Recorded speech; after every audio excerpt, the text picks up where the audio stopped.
Hello दोस्तों, नमस्कार। आप सभी का स्वागत है मेरे यूट्यूब चैनल पर।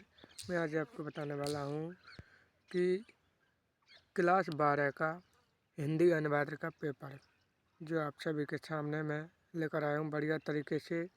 एक की यानी ए से लेकर जेड तक हिंदी किताब के हिंदी अनुवाद के जो भी मोस्ट इम्पोर्टेंट क्वेश्चन आने वाले हैं पेपर में, अर्धवार्षिक पेपर में 2025 के अंतर्गत। तो देखिए कैसे हैं वे। तो चलिए आपको बताता हूँ थोड़ा थोड़ा एक एक करके। जो कि ये मैंने जो टेस्ट निकाले हैं, जो भी फ़िलहाल मेरे पास 5 टेस्ट हैं जिनमें ही पूरा निचोड़ है जो भी है पूरा। तो चलते हैं, आगे बढ़ते हैं। जैसे कि कविता के बहाने, कविता के रचनाकार हैं। रचनाकार कौन है? कुंवर सिंह, कुंवर प्रसाद, कुंवर प्रकाश, कुंवर नारायण।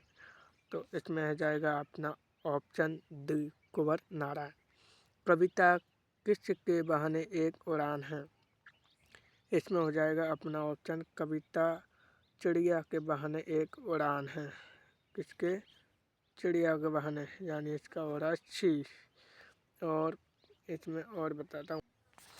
इसमें तीसरा प्रश्न है, सब घर एक कर देने का क्या आश्चर्य है? तो इसमें अपना है भेदभाव नहीं रखना, तोड़ फोड़ करना, सीमा में रहना, शोर मचाना। तो इसमें अपना ऑप्शन है भेदभाव नहीं करना। इसका ऑप्शन है ए।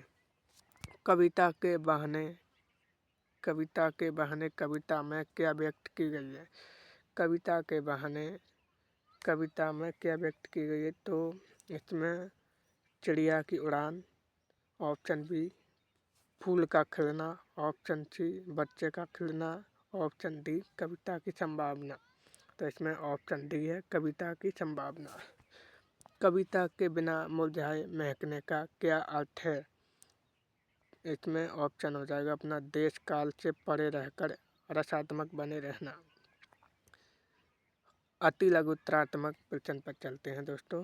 इसमें बता रहा है कि बात जो एक शरारती बच्चे की तरह मुझसे खेल रही थी मैं अलंकार।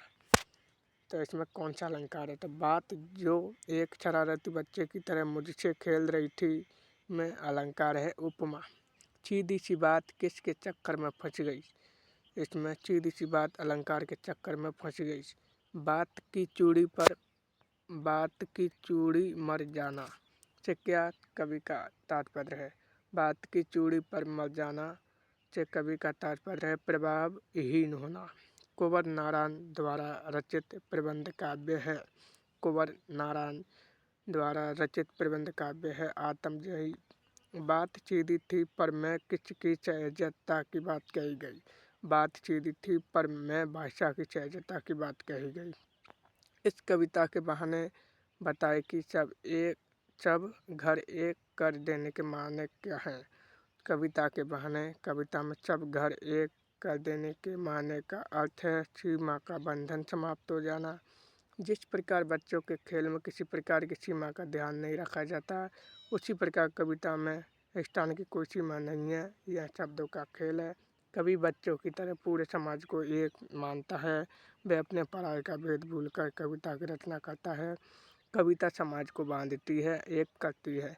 उड़ने और खिलने का छवि, उड़ने और खिलने का कविता से क्या संबंध बनता है? कविता का उड़ने व खिलने से सीधा संबंध है। चिड़िया एक स्थान से दूसरे स्थान तक उड़कर जाती है, परंतु कविता कल्पना के सहारे बहुत ऊंचाई तक उड़ती है। यह काल की सीमा तक को लांघ जाती है। इसी तरह कविता फूल की तरह विकसित होती है। फूल अपनी सुंदरता व गंध से समाज को प्रसन्न रखता है। उसी तरह कविता भी मानवीय भावों से विकसित होकर तरह तरह के रंग दिखाती है तथा उसकी खुशबू सनातन है। वह हर युग में मानव को आनंद देती है। दोस्तों, आपको इस प्रकार के क्वेश्चन मिलेंगे एग्जाम में, आप देख लेना। कविता के संदर्भ में बिना मुरझाए महकने के माने क्या होते हैं? कविता का मानना है कि कवि का मानना है कि कविता कभी मुरझाती नहीं है, यह अमर होती है तथा युग युगांतर तक मानव समाज को प्रभावित करती रहती है। अपनी जीवंतता की वजह से इसकी महक बरकरार रहती है। कविता के माध्यम से जीवन मूल्य पीढ़ी दर पीढ़ी चलते रहते हैं। भाषा को सहूलियत से बरतने से क्या अभिप्राय है? कवि कहता है कि मानव मन में भावों का उदय होता है। यदि वह भाषा के चमत्कार में उलझ जाता है तो वह अपने भावों को सही ढंग से अभिव्यक्त नहीं कर पाता है। वह तभी उन्हें प्रकट कर सकता है जब भाषा को वह साधन बनाए, साध्य नहीं। साधन बनाने पर भाषा सहजता से इस्तेमाल हो सकती है। वह लोगों तक अपनी बात कह सकता है। प्रश्न दोस्तों 15वां, कविता के बहाने के आधार पर कविता के असीमित अस्तित्व को स्पष्ट कीजिए। कविता के बहाने में कविता का असीमित अस्तित्व प्रकट करने के लिए कवि ने चिड़िया की उड़ान का उदाहरण दिया है। वह कहता है कि चिड़िया की उड़ान सीमित होती है, किंतु कविता की कल्पना का दायरा असीमित होता है। चिड़िया घर के अंदर बाहर या एक घर से दूसरे घर तक उड़ती है, परंतु कविता की उड़ान व्यापक होती है। कवि के भावों की कोई सीमा नहीं है। कविता घर घर की कहती है। वह पंख लगाकर हर जगह उड़ सकती है। उसकी उड़ान चिड़िया की उड़ान से कहीं आगे है। दोस्तों दूसरा है, एक और पेपर मेरे सामने मैंने बनाया है खुद ने। ऊषा कविता में किसका वर्ण है? दोस्तों इसमें ऊषा है सवेरे की लालिमा का वर्ण है। दोस्तों इसमें डी ऑप्शन है। और दोस्तों राख से लीपा हुआ चौका किस भाव को व्यक्त करता है? ये करता है दोस्तों अपना पवित्रता को। राख से लीपा हुआ चौका किस भाव को व्यक्त करता है? पवित्रता को। शमशेर बहादुर की प्रारंभ में किस में अधिक रुचि थी? तो उनकी चित्रकला में अधिक रुचि थी। और दोस्तों उषा दिन का कौन सा समय होता है? उषा दिन का होता है अपना प्रभात। दोस्तों प्रभात होता है। उषा दिन का कौन सा समय होता है? प्रभात। A option. सूर्योदय से पहले किसका जादू होता है? उषा का होता है। दोस्तों सूर्योदय से पहले किसका जादू होता है? उषा का होता है। उषा कविता किसकी रचना है? उषा कविता का शमशेर बहादुर सिंह की रचना है। प्रस्तुत उषा कविता में चिल शब्द का क्या अर्थ है? प्रस्तुत पाठ में चिल शब्द का अर्थ एक चपटा पत्थर है। उषा कविता में कवि शमशेर बहादुर ने किस जगह की सुबह का वर्णन किया है? इसमें उषा कविता में कवि ने गांव की सुबह का वर्णन किया है। उषा का जादू किसके उदय होने पर अथवा किसके टूटता है? उषा का जादू सूर्य के उदय होने पर अथवा सूर्य से टूटता है। शमशेर बहादुर सिंह की मृत्यु कब हुई? शमशेर बहादुर सिंह की मृत्यु सन 1993 में हुई। लघुत्तरात्मक प्रश्न देखते हैं दोस्तों इसमें। उषा कविता के आधार पर उस जादू को स्पष्ट कीजिए जो सूर्योदय के साथ टूट जाता है। सूर्योदय से पूर्व उषा का दृश्य अत्यंत आकर्षक होता है और भोर के समय सूर्य की किरणें जादू के समान लगती हैं। इस समय आकाश का सौंदर्य क्षण क्षण में परिवर्तित हो जाता है। यह उषा का जादू है। नीले आकाश का शंख सा पवित्र होना, काली छिल पर केसर डाल कर धोना, काली स्लेट पर लाल खड़ियाँ मल देना, नीले जल में गोरी नायिका का झिलमिलाता प्रतिबिंब आदि दृश्य उषा के जादू के समान लगते हैं। सूर्योदय के साथ ही ये दृश्य समाप्त हो जाते हैं दोस्तों। और बताते हैं तुमको हम प्रश्न 12वां। सूर्योदय से पहले आकाश में क्या क्या परिवर्तन होते हैं? उषा के कविता के आधार पर लिखिए। तो दोस्तों इसमें आपको बता देता हूँ। सूर्योदय से पहले आकाश का रंग शंख जैसा नीला होता है। उसके बाद आकाश राख राख से लीपे चौके जैसे हो गया है। सुबह की नमी के कारण में गीला प्रतीत होता है और सूर्य की प्रारंभिक किरणों से आकाश ऐसा मानो काली छिल पर थोड़ा लाल केसर डालकर उसे धो दिया गया हो, या फिर काली स्लेट पर लाल खड़िया मिट्टी मल दी गई हो। सूर्योदय के समय सूर्य का प्रतिबिंब ऐसा लगता है जैसे नीले स्वच्छ जल में किसी गोरी युवती का प्रतिबिंब झिलमिला रहा हो। भोर के नभ को राख से लीपा गीला चौका की संज्ञा दी गई है। क्यों? कवि कहता है कि भोर के समय ओस के कारण आकाश नमी युक्त व धुंधला होता है। राख से लिया हुआ चौका भी मटमैले रंग का होता है। दोनों का रंग लगभग एक जैसा होने के कारण कवि ने भोर के नभ को राख से लीपा गीला चौका की संज्ञा दी गई है। दूसरे चौके को लीपे जाने से वह स्वच्छ हो जाता है। इसी तरह भोर का नभ भी पवित्र है। छिल और स्लेट का उदाहरण देकर कवि ने आकाश के रंग के बारे में क्या कहा, इसमें जानते हैं दोस्तों। कवि ने छिल और स्लेट के रंग की समानता आकाश के रंग से की है। भोर के समय आकाश रंग का गहरा नीला काला होता है, उसमें थोड़ी थोड़ी सूर्योदय की लालिमा मिली हुई होती है। उषा कविता में प्रातकालीन आकाश की पवित्रता, निर्मलता व उज्ज्वलता से संबंधित पंक्तियों को बताइए। उत्तर: पवित्रता राख से लिपा हुआ चौका और निर्मलता बहुत काली चिल जरा से केसर से की जैसे धुल गई हो, और उज्ज्वलता नीले जल में या किसी की गौर झिलमिल देह जैसे हिल रही हो। तीसरा है दोस्तों अपने सामने पेपर, बादल राग के कवि हैं, यानी जो बादल राग हैं उसके कवि कौन हैं। तो इसमें है अपने सूर्यकांत त्रिपाठी निराला। मानव जीवन में किस छाया का आगमन चला रहता है, सुख दुख का रहता है। दोस्तों मानव जीवन में किस छाया का आवागमन रहता है, तो सुख दुख हमेशा आते जाते रहते हैं। क्रांति का सबसे अधिक लाभ किसे मिलता है, तो क्रांति का लाभ मिलता है दोस्तों सबसे ज़्यादा धनी वर्ग को। क्रांति का सबसे अधिक लाभ किसे मिलता है, वो निम्न वर्ग को मिलता है दोस्तों। क्रांति का सबसे अधिक लाभ किसे मिलता है, निम्न वर्ग को। और दोस्तों बादलों को अधीरता से कौन बुला रहा है, इसे बुला रहा है दोस्तों बादलों को अधीरता से कृषक बुला रहा है, यानी कृषक बोल रहा है कि तुम आओ हमारी फसल को उजागर करो। सुख किसके समान चंचल और अस्थिर हैं, मन के समान। सुख किसके समान चंचल और अस्थिर हैं, मन के समान। और दोस्तों अपने अति लघु त्रात्मक प्रश्न देखते हैं। इसमें पंख और जलज का प्रतीकार्थ बताइए। इसमें दोस्तों पंख का प्रतीकार्थ है साधारण और शोषित एवं उपोषित लोगों का, तथा अतालिका शोक पूंजीपतियों का प्रतीक है। बादलों को क्रांति का क्या बताया गया है, बादलों को क्रांति का दूत बताया गया है। मानव जीवन में सुख कैसा है, मानव जीवन में सुख अस्थिर है, यानी सुख एक जगह नहीं है।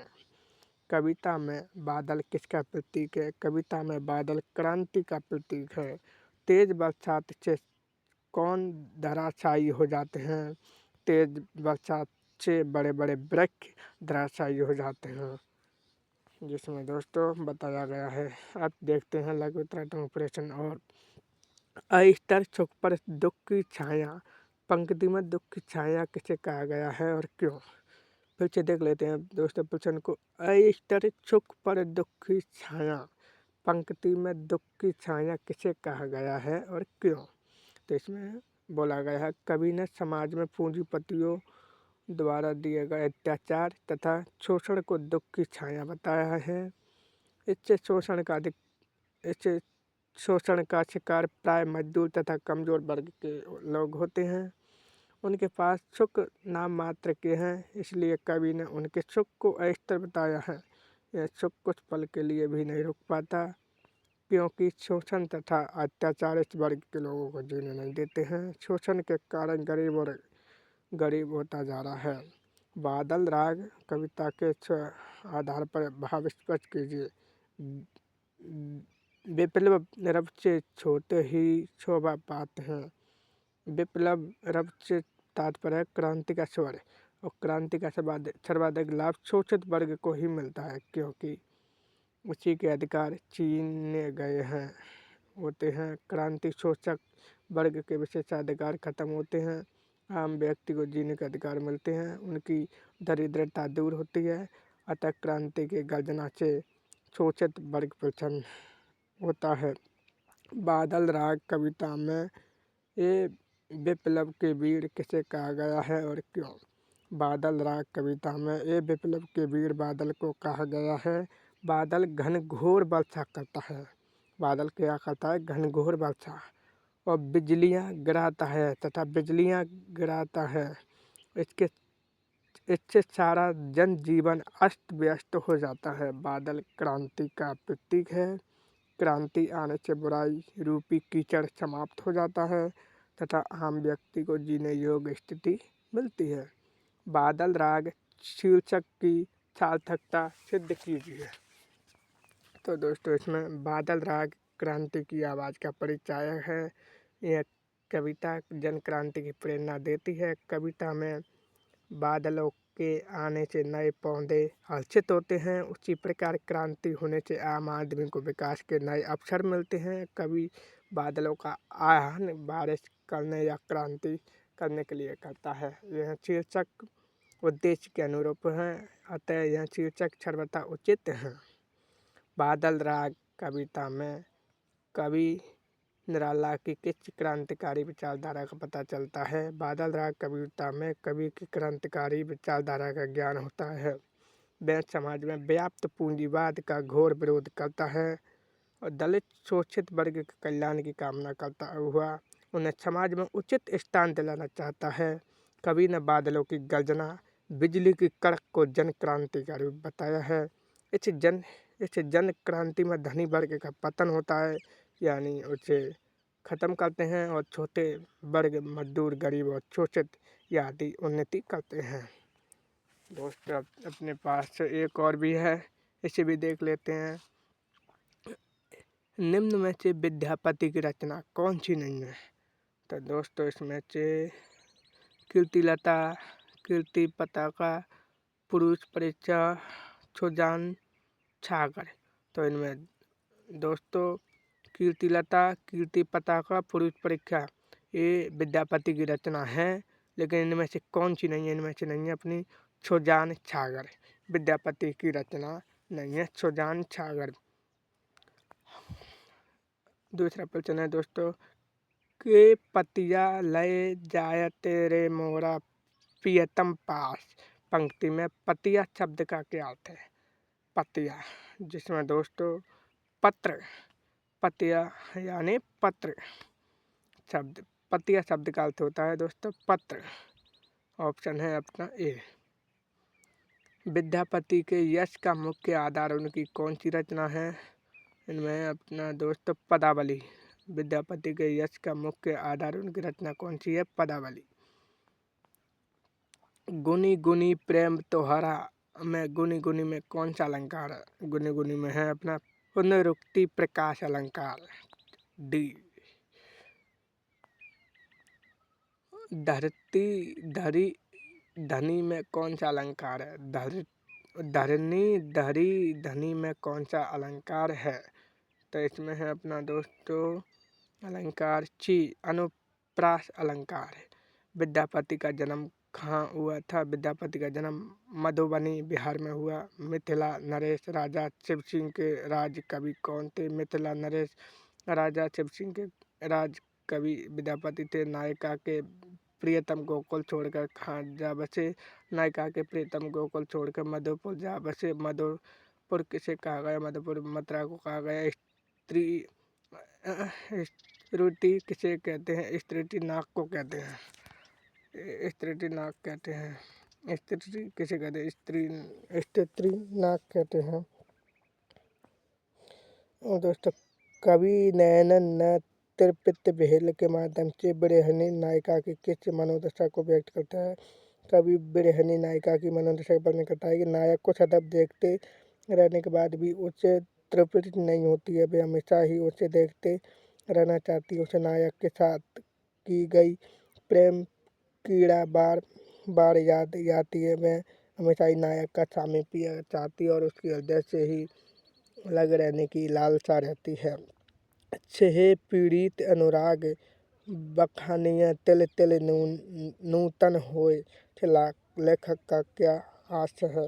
इससे कवि का आशय है कि नायिका अपने प्रियतम के प्रेम का जब जब भी वर्णन करती है तब तब ही उसमें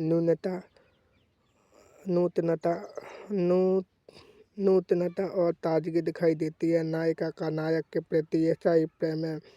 रूपा शक्ति और प्रेम क्षण क्षण में नवीनता को प्राप्त करता है। यह नवीनता और ताजगी हार्दिक प्रेम में ही संभव है। कोयल और भौरों के कलरव का नायिका पर क्या असर प्रभाव पड़ता है? कोयल और भौरों के कलरव का नायिका पर प्रतिकूल प्रभाव पड़ता है। कोयल का मधुर स्वर और भौरों का गुंजन नायिका को अपने प्रेमी की याद दिला देती है। वे अपने कानों को बंद कर इनके कलरव सुनने से बचना चाहती है, परंतु ये आवाज़ें उसे फिर भी सता रही हैं। परदेश गए प्रियतम की याद उसे सताने लगती हैं। बिरहानी उसे वैसे ही बहुत जलाए हुए हैं। एक कलरव उसे और भी जला रहा है। कातल दृष्टि से चारों तरफ प्रियतम को ढूंढने की मनोदशा को कवि ने किन शब्दों में बांटा है?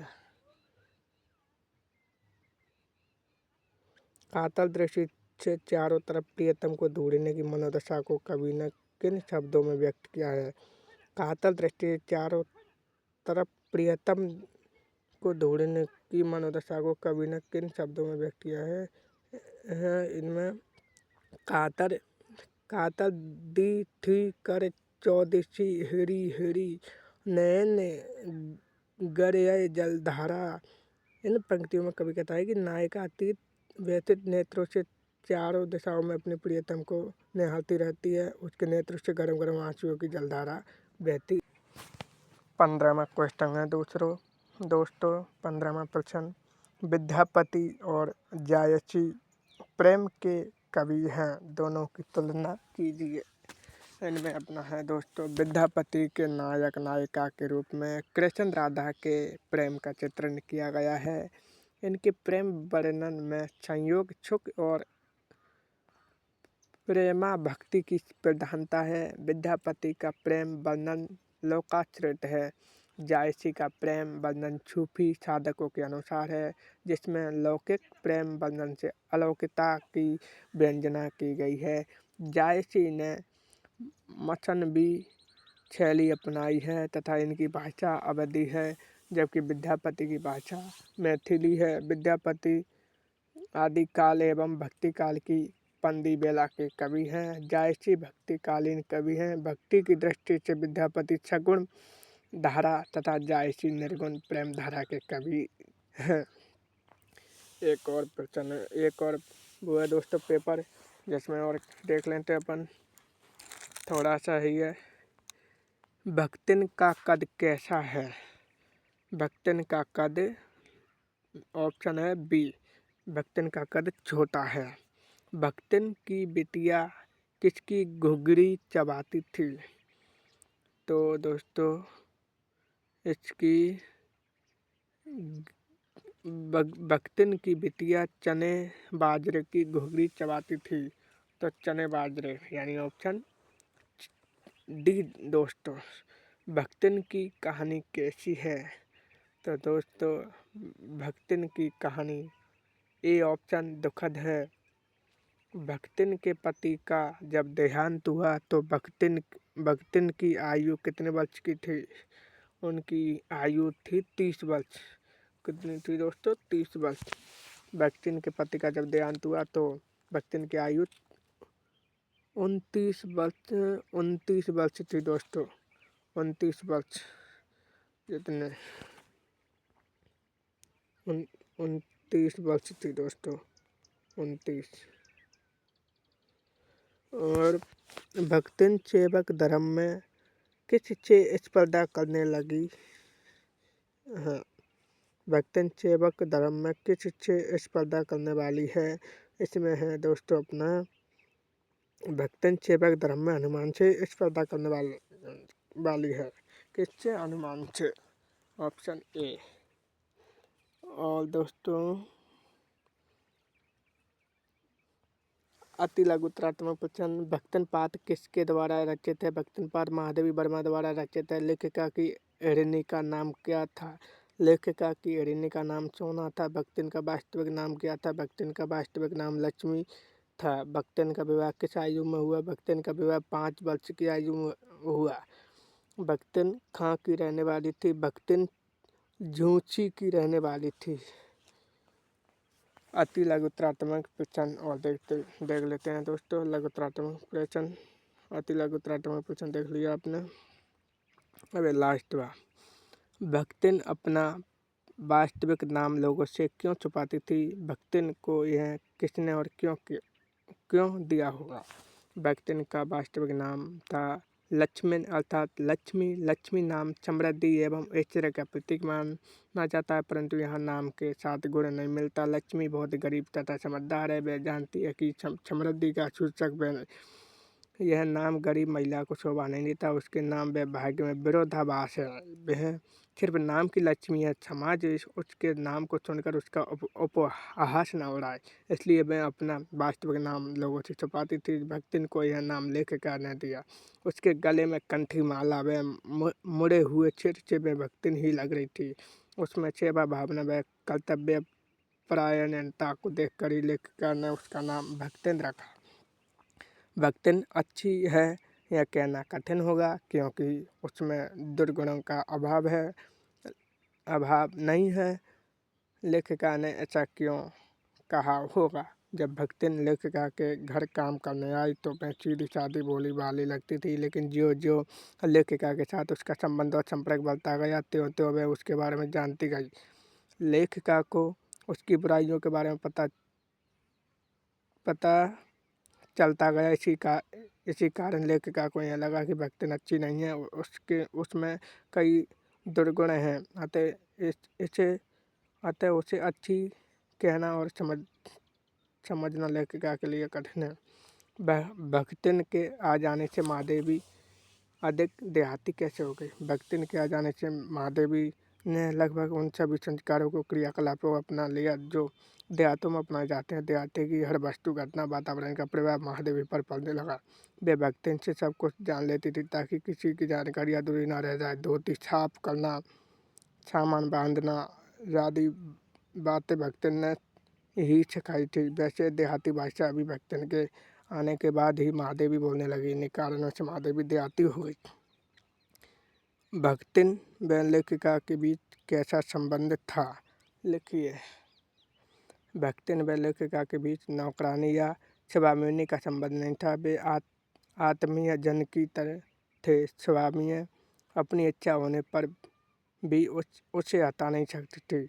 भक्तिन को नौकर कहना उतना ही असंगत है जितना अपने घर में बारी बारी से आने वाले अंधेरे उजाले और आंगन में फूलों वाले गुलाब राम को सेवक मानना। जिस प्रकार एक अस्तित्व रखते हैं जिसे सार्थकता देने के लिए ही हमें सुख दुख देते हैं, उसी प्रकार भक्तिन का स्वतंत्र व्यक्ति तब अपने विकास के लिए लेखिका के जीवन को घेरे हैं। भक्तिन और महादेवी के नामों में क्या विरोधाभास था। भक्तिन का असली नाम लक्ष्मी था। वह अपना नाम छुपाती थी क्योंकि उसे कभी समृद्धि नहीं मिली। उसके भक्ति भाव को देखकर लेखिका ने उसे भक्तिन कहना शुरू कर दिया। लेखिका का अपना नाम महादेवी था। वह किसी भी दृष्टि से देवी के समकक्ष नहीं थी। दोनों के नामों में उसके गुणों में कोई तारतम्य नहीं था। दोस्तों जी हमने आपको पेपर बता दिया है। ये पूरी किताब का निचोड़ है हिंदी अनुवाद का। इसमें से प्रश्न बनेगा दोस्तों जहाँ तक। और रही बात है ग्रामर की, जो ग्रामर और वो है उसमें मैं आपको बाद में बता दूँगा। तो धन्यवाद दोस्तों, आप सभी के लिए मेरे यूट्यूब चैनल पर ऐसे ही बने रहिए।